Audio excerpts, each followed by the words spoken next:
কারণ খানাকুলের অল্প বৃষ্টি হলেও নাকি শুনি ডুবে যায়। এটা আজ থেকে কথা নাই, আমার দাদুর আমল থেকে এটা শুনে আসছে, আর যারা এখানে আছেন তাদের দাদুরা এই সাফার করছে। এটাকে তোকে কাটিয়ে উঠতে হবে। শুধু বছরে বন্যা হবে, কেউ ত্রাণ নিয়ে এসে দেবে, এটা সমাধান নয়। যেমন বিভিন্ন কান্দি মাস্টার প্ল্যান হয়েছে, আপনার ঘাটাল মাস্টার প্ল্যানের কথা আমরা শুনেছি।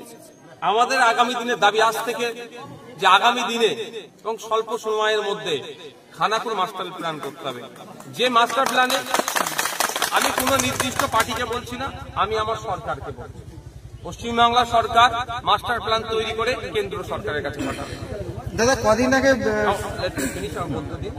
কারণ হচ্ছে এই কে ডিবিসি নাকি পানি ছেড়ে দিচ্ছে, মাইথন ব্যারেজ পানি ছেড়ে দিচ্ছে, এ তো হচ্ছে, এ তো একটা লড়াই আমাদের চলছে, মিডিয়াতে যে যাকে পাচ্ছে বলছে, কিন্তু দিনের শেষে যারা ক্ষতিগ্রস্ত হচ্ছে সেটার কথা আমাদের ভাবতে হবে। তাই এই ক্ষতিগ্রস্ত আগামী দিনে না হয় তার জন্যই হচ্ছে, এর থেকে বাঁচার উপক্রম হচ্ছে মাস্টার প্ল্যান করতে হবে, যে এখানকার যে ওই 3 বছরে একটু বৃষ্টি হলেই যে ডুবে যাচ্ছে তার হাত থেকে রক্ষা করার জন্য, তার জন্য আছে ব্যবস্থা। আমরা অনেক সময় দেখছি কি বলছে, বাঁধ ভেঙে গিয়ে গ্রামে পানি ঢুকে যাচ্ছে। তো বাঁধটা কেন ভাঙছে? স্বাভাবিকভাবে বাঁধগুলো প্রায় 50 বছর 60 বছরের তৈরি মাটির বাঁধের জন্য। এখন আর মাটির বাঁধ নয়, এখন কংক্রিটের বাঁধের কথা হচ্ছে।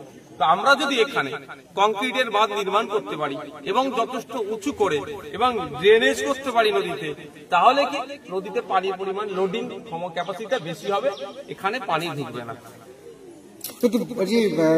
শুভেন্দু অধিকারী কদিন আগে এসেছেন, এসে বলছেন 26 সালে যদি সরকারে বসে তাহলে আর বন্যা হবে না। দেখুন ব্যাপারটা হচ্ছে আপনাদের ব্যাপারটা হচ্ছে ক্ষমতার মসনাদে বসলেই বন্যা আটকে দেবে। যদি কেউ এই চিন্তা ভাবনা নিয়ে চলে তাকে ধিক্কার নিন্দা জানাবে বক্তব্য। আমরা বিরোধী শাসক বলে কথা নয়, খানাকুলের মানুষেরও আমি একজন, আমার সহমর্মিতা থাকবে ক্ষমতায় থাকলেও, আর অপোজিশনে বসলেও খানাকুলের মানুষের জন্য সহমর্মিতা রাখতে হবে। যদি ক্ষমতায় আসার পরে যে তিনি অ্যাপ্লাই করবেন বলছেন যে বন্যা রোধের জন্য, এখন কেন আমাদের রাজ্য সরকারকে তিনি প্রস্তাবটা দিচ্ছেন না?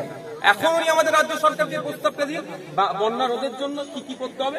যদি রাজ্য সরকার সেই প্রস্তাবকে না মানে, খানাকুলের মানুষ সোচ্চার হবে। সেই ফর্মুলাটা এখন বাদলা দিক না, ও ক্ষমতায় আসলে ফর্মুলা বলবেন, নাহলে বলবেন না। এই রাজনীতি করতে আমরা চাই না। তবে এখানে দাঁড়িয়ে একটা কথাই বলবো, এই মুহূর্তে দাঁড়িয়ে রাজ্য সরকারের উচিত হবে পর্যাপ্ত পরিমাণে ত্রাণের ব্যবস্থা করা।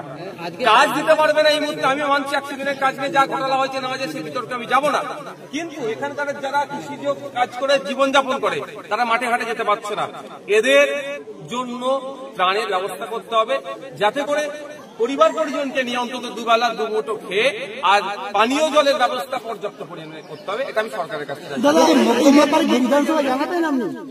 দেখুন বিধানসভায় অধিবেশন তো এখন হচ্ছে না, অধিবেশন হলে অবশ্যই বলতাম। তারপরে বলছি, আজকে আমাদের দলের কার্যকারী সভাপতি তিনি এখান থেকেই গ্রামের মানুষের হয়ে আমাকে একটা প্রস্তাব দিয়েছেন যে খানাকুল মাস্টার প্ল্যান, অবশ্যই এই বিষয়টা নিয়ে আমি একটু স্টাডি করব। স্টাডি করার পরে আগামী যে সেশন আসবে সেই সেশনে আমি অবশ্যই খানাকুলবাসীর জন্য আওয়াজ তুলব, কারণ খানাকুলবাসী দীর্ঘদিনের যে সমস্যা সেটা থেকে পরিত্রাণ পাওয়া যাবে। ম্যাগনেট বন্যা বলেছে মুখ্যমন্ত্রী, কি বলবেন? দেখুন আমি খানাকুলের কোথায় যাবো, আমার যেখানকার লোকাল যারা নেতৃত্ব আছে তারা বলতে পারবেন, কারণ আমি সব জায়গায় সেই অর্থে জানি না। গ্রামের মধ্যে গ্রামের মধ্যে আমি জীবনে প্রথম আসলাম, তবে যত আসছিলাম তখন দেখি এখানে ডাউন হচ্ছিল, মোটামুটি আরো বেশ কিছু এলাকায় যাবো। তবে আমি এখানে এসে যেটা বলছি, যে ত্রাণ আমি নিয়ে এসেছি এটা পর্যাপ্ত নয়, এটা কিছুই নয়। দাদা মুখ্যমন্ত্রী বলেছেন যে এটা পরিকল্পিতভাবে কেন্দ্র এটা বন্যাটা করিয়েছে, কি বলবেন? দারুণ একটা কোশ্চেন আপনারা রেজ করেছেন। আমি আপনাদের বলি, ভারতবর্ষের সংবিধান আছে, সেই সংবিধানের 131 নম্বর ধারায় উল্লেখ আছে, রাজ্য যদি সংঘাত হয়, রাজ্যের সাথে যদি কেন্দ্রের সংঘাত হয়, তা নিরসন করার জন্য 131 নম্বর ধারা তুলে সুপ্রিম কোর্টে যেতে পারে। এবার ব্যাপারটা বলুন, আপনি আমাকে প্রতিদিন পিটাচ্ছেন, আমি রাস্তায় বলে বেড়াচ্ছি আমাকে পিটাচ্ছে। পিটানোর হাত থেকে, মারের হাত থেকে বাঁচতে গেলে কি করতে হবে? লোকাল থানাতে গিয়ে একটা জিডি করতে হবে, এফআইআর করতে হবে। ঠিক একই ভাবে বারবার যদি পানি ছেড়ে আমাদের খানাকুলবাসীকে, আমাদের রাজ্যবাসীকে, আমাদের পাঁশকুড়ার মানুষকে যদি ডুবিয়ে দেয় অন্য রাজ্য বা ডিবিসি, এটা অন্যায় হচ্ছে। অন্যায় থেকে সমাধান পরিত্রাণ পাওয়ার জায়গা কি হবে? অন্যায় দিয়ে পরিত্রাণ পাওয়ার জায়গা হবে ওই সংবিধানের 131 নম্বর ধারাকে উল্লেখ করে সরকারের বিরুদ্ধে মামলা করা, ডিবিসির বিরুদ্ধে মামলা করা, কেন্দ্র সরকারের বিরুদ্ধে মামলা করা। কারণটা হচ্ছে নাকি রাজ্য সরকার বলছেন আমাদেরকে পানি দিয়ে তারা অবৈধভাবে পানি মানে অনিয়মিত পানি ছেড়ে আমাদেরকে ডুবিয়ে দিচ্ছে। তাহলে রাজ্যের যিনি সর্বোচ্চ কর্তা আমাদের এখন সরকারের প্রধান, তার কাজ হবে ম্যানমেড যেমন বলছেন, আমি ওই শব্দকে তার বলতে বারণ করবো না, কারণ ওর তার ব্যক্তি স্বাধীনতা, আমি বাক স্বাধীনতা হস্তক্ষেপ করবো না। কিন্তু আমি একজন বিধায়ক হিসাবে খানাকুলবাসী, পাঁশকুড়াবাসী সহমর্মী মানে আমার কষ্ট লেগেছে, বেদনা লেগেছে, সেই সহমর্মিতার দিক থেকে বলবো রাজ্য সরকারকে আমি অ্যাডভাইস করবো যে আপনি অবিলম্বে সুপ্রিম কোর্টে যান এবং 131 নম্বর ধারাকে সংবিধানের সামনে রেখে, তাহলে আমরা জয়ী হব। আর না হলে ম্যানমেড বলে শুধু বন্যার সময় আসবে, ঘুম ভাঙবে, আমারও ঘুম ভাঙবে, শুভেন্দু বাবুরও ঘুম ভাঙবে, মমতা ব্যানার্জিরও ঘুম ভাঙবে, ওতে চলবে না। বন্যা মিটে গেলেও আর বন্যা চলছে, তার মধ্যে 11 মাস 11 মাস আমরা ঘুমাই কেন?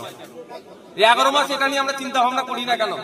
আজকে এখানে যারা আছেন, যারা 60-70 বছর বয়স, যার বাবাদের বয়স, তারা কেউ শ্মশানে গিয়েছে, কেউ কবরস্থানে গিয়েছে, দেশ স্বাধীনের আগে থেকে খানাকুল ডুবছে। এর থেকে পরিত্রাণ পাওয়ার কি রাস্তা বার করা হয়েছে? শুধু ম্যানমেড বলে এড়িয়ে গেলে হবে না। আপনি সরকারের প্রধানে আছেন, আপনার কাজ হবে এই সমস্যার সমাধান করা।